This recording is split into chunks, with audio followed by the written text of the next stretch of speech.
예레미야 7장이고요. 1절과 2절, 2절 말씀을 우리 같이 한 목소리로 읽어보겠습니다. 예레미야 7장 1절과 2절입니다.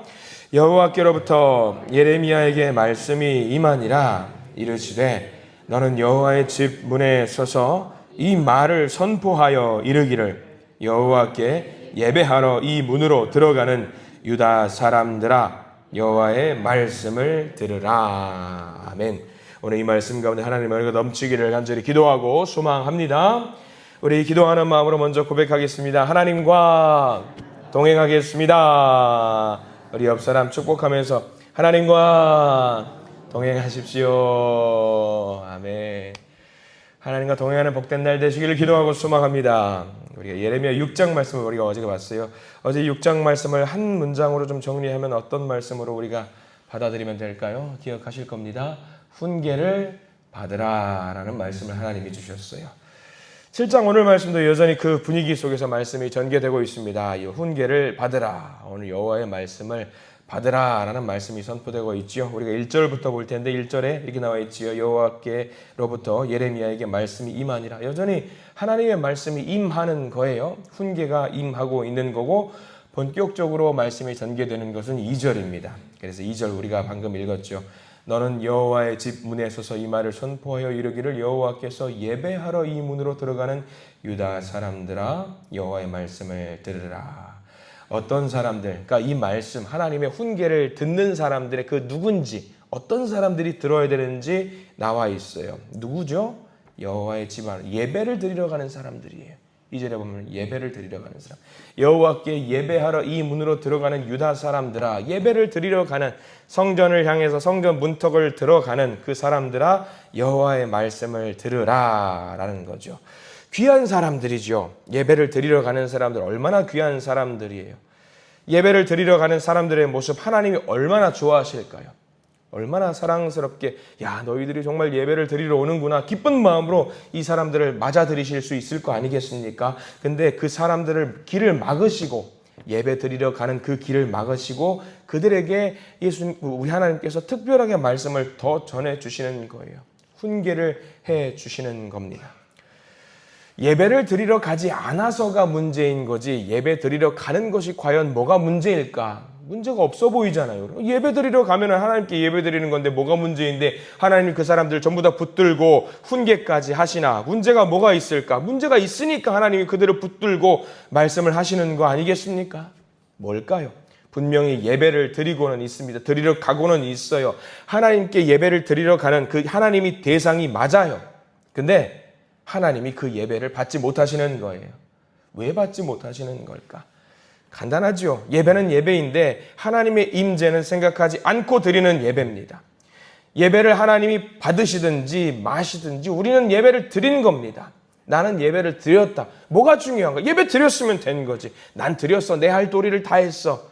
그런 사람들을 향해서 하나님이 붙들고 말씀을 하시는 거죠. 임재는 생각하지 않고 나는 그냥 일단 예배 드리는 거예요. 그래서 그들을 향해서 예배 드리는 그 사람들을 향해서 하나님이 뭐라고 말씀하실까? 3절 말씀이에요. 우리에게 주시는 말씀으로 한번 받아보시기를 바랍니다. 3절 말씀 읽어볼까요? 만군의 여호와 이스라엘의 하나님께서 이와 같이 말씀하시되 너희 길과 행위를 바르게 하라. 그리하면 내가 너희로 이곳에 살게 하리라. 자, 거기 밑줄 그으셔야겠죠. 너희 길과 너희 행위를 바르게 하라라는 거예요. 예배 드리러 오는 사람들에게 똑똑하게 말씀하시는 거죠. 예배 드리러 오는 거 좋은데 예배 드릴 때 너희의 길과 너희의 행위를 바르게 하라 그 말씀이에요. 특별히 오늘 만군의 여호와 이스라엘의 하나님이라는 표현으로 시작하고 있습니다. 군대를 통솔하고 있는 자격이 있는 하나님이죠. 군대를 통솔한다는 것은 뭘 말하느냐? 언제든지 멸절시킬 수 있는 능력이 있는 분이라는 거예요.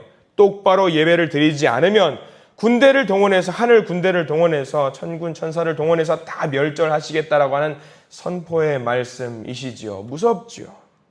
길과 행위를 바르게 하라. 예배 중요합니다. 얼마나 중요한지 몰라요. 하나님이 그냥 거칠애로 그런 예배를 나는 드렸습니다. 하나님 그런 마음으로 예배를 드리겠다라고 하면은요. 하나님은 그 예배를 받지 않으시겠다라는 말씀입니다. 길과 행위가 근본적으로 엉망인 그런 사람들의 예배, 안 받아주신다라는 거죠. 그런 사람들이 예배를 드리면은 그 사람들이 과연 달라질까요? 안 달라져요. 우리 할 거 다 했어요, 하나님. 우리 예배 드렸어요. 기도했어요. 찬양했어요. 우리 할 거 다 했는데 뭐가 문제예요? 잘못됐다라는 거죠.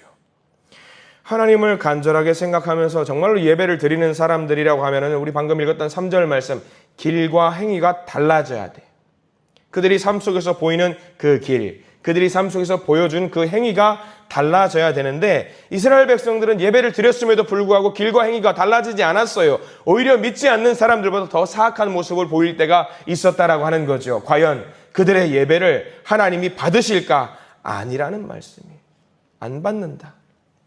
같은 맥락으로 지금 우리에게 적용을 해보길 원합니다. 우리가 교회 오래 다녔고 믿음 생활 잘 해요. 전문가 마냥 이 순서가 끝나면 다음 순서가 진행될 것이고 이 행위가 끝나면 다음 행위가 진행될 것이지. 우리는 전문가입니다. 우리의 삶을 통해서 우리가 이렇게 예배를 드렸을 때에 하나님이 우리를 다 천국 백성 삼아 주실까? 가끔 그런 생각을 해봐요. 제가 목사라고 해서 예배를 집례한다라고 해서 하나님께서 그래 너는 목사니까 오케이 하실까? 아닐 수 있다라는 이야기예요. 우리 매일의 삶 속에서 더 중요한 게 예배보다 더 중요한 게 있다라는 것을 말씀해 주시는데 예배보다 더 중요한 거 삶 속에서 길과 행위를 바르게 하는 것 그것들이 달라져야 된다. 그게 더 중요하다라는 것을 우리에게 이야기해 주는 거예요. 우리가 신앙생활 오래 했다라고 해서 믿음생활 오래 했다라고 해서 내가 예배를 드렸다라고 해서 내 할 도리를 다 했기 때문에 하나님 저를 받아주세요. 그게 아닐 수도 있다라는 말이죠. 무서운 말씀이에요. 그런데 이게 한편으로는요 은혜의 말씀이죠. 왜요? 우리가 무엇을 더 집중하고 무엇을 더 잘해야 되는지 알려주시는 말씀이기 때문에 자, 우리가 5절 한번 넘어가 볼까요? 쭉 넘어가서 5절 말씀. 그 길과 행위를 바르게 가는 모습이 어떤 모습인지 나와 있어요. 자, 5절 말씀 읽어봅니다. 너희가 만일 길과 행위를 참으로 바르게 하여 이웃들 사이에 정의를 행하며 6절도 읽어보겠습니다. 이방인과 고아와 과부를 무죄한 자의 피를 이곳에서 흘리지 아니하며 다른 신들 뒤를 따라 발을 자초하지 아니하면 자, 여기 5절에 만일에 동그라미 표시해 두시기 바랍니다. 길과 행위를 잘못되지 않고 바르게 하는 모습이 5절과 6절에 나와 있어요. 예배를 드리기는 드리는데 헐벗고 굶주린 자를 압제하고 있는 사람들이 있었습니다. 그렇게 하지 말라는 거죠. 무고한 자들의 피를 흘리게 만드는 사람들이 예배자 중에 있었어요. 그렇게 하지 말라는 거예요. 우상 숭배하지 말라는 거죠. 예배를 드리는 사람들인데 우상 숭배하는 사람들이 있었다라는 거예요. 만일 그렇게 하지 아니하면 이라고 우리에게 길을 알려주고 계시는 거예요. 이때에 그렇게 하는 사람들이 많았다라는 거죠. 그러면 어떻게 하신다? 7절 말씀까지 읽어봅니다. 7절입니다. 내가 너희를 이곳에 살게 하리니 곧 너희 조상에게 영원 무궁토록 준 땅에니라. 내가 너희를 이곳에 살게 하리. 여기가 어딘데요? 성전이지요. 천국 백성 삼아주신다라는 거예요. 길과 행위를 바르게 하면 천국 백성 삼아주신다라는 말씀이에요. 우리는 7절만 바라봐요. 7절. 아, 천국 백성 삼아주신다니 얼마나 좋아. 아, 나도 천국 백성이야. 그래, 예배드리자. 근데 5절과 6절을 안 봐요. 5절과 6절을 해야지 7절 말씀이 우리에게 주어진다라는 거예요. 방법을 알려주셨어요. 행위를 어떻게 해야 되는지 알려주셨어요. 이스라엘 사람들도 알아요. 어떻게 해야 되는지 알아요. 근데 그들은 실질적으로 길과 행위를 보여줘야 되는 삶 속에서는요, 과부들을 압제하고요, 우상 숭배하고요, 피를 흘리게 만들었던 일들을 많이 했다라는 거죠. 그래서 하나님께서 8절 말씀을 주시는 거예요. 너희들 예배를 드리지, 예배를 드린다면서. 그런데 8절 말씀 주시는 거죠. 8절 읽어봅니다. 보라, 너희가 무익한 거짓말을 의존하는도다. 하나님 다 알고 계신다는 거예요. 너희들 거짓말하고 있다는 거 다 알고 계신다. 자, 우리 예배 어떻습니까? 예배 드리는 이 시간, 예배자로 지금 서신 여러분들 우리 한번 돌아보시기를 원합니다. 그리고 어제 하루를 우리가 예배자의 모습으로 살아갔던 나의 모습을 한번 생각해 보십시오. 예배자로 서 있다라고 고백을 하지만 예배를 드리지 않는 경우가 분명히 있어요. 나는 분명히 예배자로 서 있는 것 같은데 예배를 제대로 드리지 않는 경우들이 있었다라는 거죠. 겉으로 드러나는 행위는 똑같아요. 사람들에게 보이는 모습 똑같아요. 근데 하나님이 보실 때에 아, 예배자구나, 예배자가 아니구나 구분할 수 있으신다라는 거죠. 어렸을 때 가정 예배를 저는 꼬박꼬박 매일매일 웬만해서는 하루도 거르지 않고 다 드렸어요. 여러분은 어떠세요? 어렸을 때에, 제가 어렸을 때 꼬맹이였을 때에 가정 예배를 하루도 거르지 않고 예배를 드렸다라고 하면 여러분 무슨 생각이 드세요? 이야, 대단하다, 훌륭하다 생각이 드시죠. 내용을 가정 예배 기록장에 매일 적어요. 오늘 하루에 한 장씩 읽어요. 하루에 한 장 읽고 찬송가 몇 장 하고 가족 중에 한 명이 예배를 드리고 난 뒤에 대표 기도를 하는 것까지 전부 다 기록장에 다 기록을 해요. 어때요? 대단하죠? 어렸을 때 얼마나 훌륭해요? 멋지죠? 사람들은 그렇게 말해요. 야, 어렸을 때 그렇게 예배를 드렸으면은 야, 신앙교육 제대로 받으셨네요. 훌륭하네요. 제대로 받았어요. 근데 그렇게 보이죠? 보이는 것은 똑같잖아요. 예배 드렸으니까 얼마나 멋져요. 근데 문제는 언제 발생될까요? 어머니가 안 계시는 수요 예배 시간입니다. 수요 예배 시간에는 어머니 아버지 다 예배 드리러 교회 가셨기 때문에 집에 누구만 있어요? 형과 여동생 3명이서 예배를 드려야 돼. 꼬맹이 셋이서 모여서 예배를 반드시 드려야 돼. 반드시 안 드려서 기록장에 기록이 안 돼 있으면 그 저녁은 잠 못 자는 거예요. 작살나는 거예요. 예배를 반드시 드려야 돼. 숙제죠. 예배도 숙제니까 반드시 해야 되니까. 기록장을 어머니가 오셔가지고 항상 검토를 하신단 말이죠. 그러면 어느 날은 성경을 읽어요. 근데 예배를 드리는데 시편 119편에 나면 머리가 아파요. 왜? 176절까지 있어요. 이걸 다 읽어야 되거든. 엄청 오래 걸리는 거예요. 시간만도 엄청 걸려요. 시편 117편 걸리면 할렐루야예요. 왜? 2절밖에 없어요. 너무 좋아요. 예배가 빨리 끝나니까. 찬송도 어때요? 찬송도 골라서 임의로 고를 수가 있어요. 제일 좋은 찬송이 뭔지 아세요? 옛날 찬송가 433장, 지금 찬송가 383장. 뭘까요? 눈을 들어 산을 2절밖에 없거든. 빨리 끝나거든. 너무 좋아. 이거 진짜 예배예요? 아니에요? 여러분들 생각이 어때요? 빨리 해치워버리는 예배는? 그래요. 하나님 귀엽다. 꼬맹이들 예배 드리니까 참 귀엽다 하시겠죠. 근데 우리가 지금 생각해 보는 거예요. 그런 예배를 내가 참 하나님께 부끄러운 예배를 드렸다. 가식적인 예배를 드렸다. 마음을 다해서 예배를 드려야 되는데, 이거 예배를 드리고 나면은 내가 마치 뭔가 면죄부를 얻은 것처럼 그런 예배를 드렸다. 하나님 용서해 주셨을 거라고 믿습니다. 근데 지금 다시 생각해 보니까, 그 예배 좋은 예배는 아니었구나 생각이 문득 드는 거예요. 딱 그 모습 오늘 말씀 묵상하는데 그때 생각이 나는 거죠.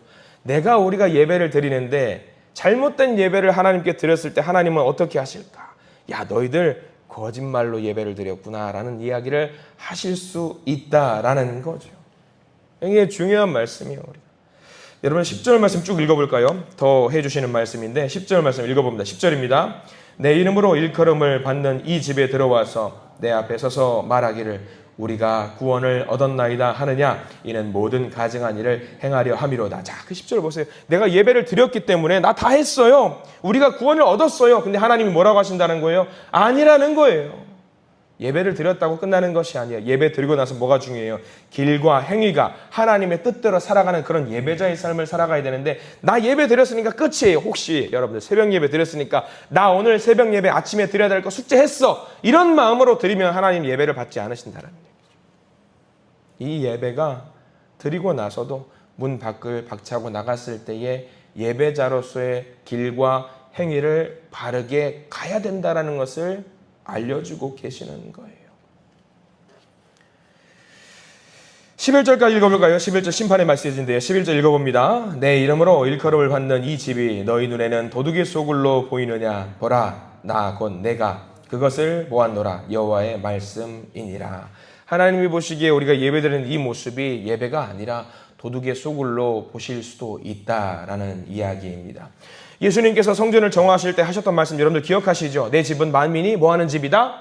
기도하는 집이다 라고 말씀해요. 근데 너희는 이곳을 무엇으로 만들었다? 도둑의 소굴로 만들었다라고 하셨던 예수님의 그 모습을 여러분들 기억하실 겁니다.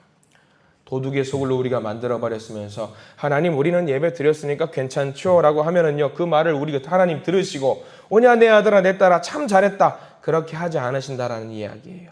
도둑의 소굴이잖아요. 오늘 이 새벽에 이 아침에 이 말씀 주시는 이유가 무엇일까요? 이 시대를 살아가는 예배자라고 자칭하는 우리들의 모습, 하나님의 길과 하나님의 행위대로 살지 않는 모습이 있었다라는 것을 알려주고 계시는 거예요. 그럼 우리는 방법을 알았어요. 우리가 어떻게 살아가면 될지. 하나님이 일러주신 길과 행위대로 살아가는 그 예배자로 일어서면 되는 겁니다. 일어서면 되는 거예요. 우리가 이 예배들을 드리는 이 모습을 보고 기도하는 이 모습을 보고 하나님이 어떻게 반응하실까 다시 한번 우리를 돌아보고 정리했으면 좋겠습니다. 내가 정말 기도를 드리는 이런 자, 하나님이 찾으시는 그런 자가 될 수 있을지, 하나님이 찾으시는 그 예배자가 될 수 있을지 방법은 하나밖에 없습니다. 우리의 삶의 진정한 주인이신 예수 그리스도를 의지하면 됩니다. 내 앞에 예수님과 오늘 하루 동행하기를 원한다라고 우리가 늘 기도하잖아요. 그럼 손 붙잡고 하나님과 동행하는 자답게 살아가면 되는 거지요. 우리의 힘으로는 불가능합니다. 예수님을 온전히 의지하고 예수님과 동행하면서 온전한 예배자가 되면 됩니다. 그러면 예수님께서 인도하시는 그 길과 그 행위대로 우리가 살아갈 수 있게 되는 거 아니겠습니까? 그래서 우리가 항상 기도할 때 제일 마지막에 뭐라고 그래요? 예수님의 이름으로 기도합니다. 아멘. 거기 다 담겨 있어요. 여러분들 예배 마치고 예수님의 이름으로 기도합니다로 우리가 예배 마무리할 거예요. 그러면 오늘 하루를 누구와 동행하겠다라는 결단이에요? 예수님과 동행하겠다라는 결단입니다. 그대로 살아가면 되는 거예요. 그러면 하나님이 우리의 예배를 받으십니다. 오늘 이 말씀 의지하면서 하루를 시작하실 겁니다. 모두 다 하나님 앞에서 거룩한 예배자로 서시기를 축원합니다. 바른 예배자가 되게 해달라고 하나님 인도해 주셔서 그 길과 그 행위대로 살아갈 수 있게 해달라고 여러분들 기도하시기 바랍니다. 그 고백을 올려드릴 때 하나님은 반드시 우리를 돌보시고 인도하실 것을 믿습니다. 이 말씀 붙들고 하루를 시작하시기를 바랍니다. 기도하겠습니다. 하나님, 우리를 지켜보시는 분, 모든 것을 남김없이 다 지켜보시는 분, 그 분 앞에 우리가 서 있습니다. 하나님을 바르게 믿게 해주시고요. 하나님께 바르게 예배하게 해주시고요. 하나님을 바르게 찬양하게 해주시고요. 하나님을 바르게 바라보는 우리가 되게 해 주시옵소서. 거짓으로 예배를 드리는 일이 없게 하시고 예배 드리는 척하지 않게 하시고 기도하는 척하지 않게 하시고 예수의 보혈로 온전히 거듭나서 오직 예수 외치며 살아가는 오늘 하루 되게 해 주시옵소서. 주님이 허락하신 길과 행위를 따르는 주의 백성들로 삼아 주시옵소서. 오늘이 바로 그날이 되기를 소망합니다. 예수 그리스도 이름으로 간절히 기도드립니다. 아멘.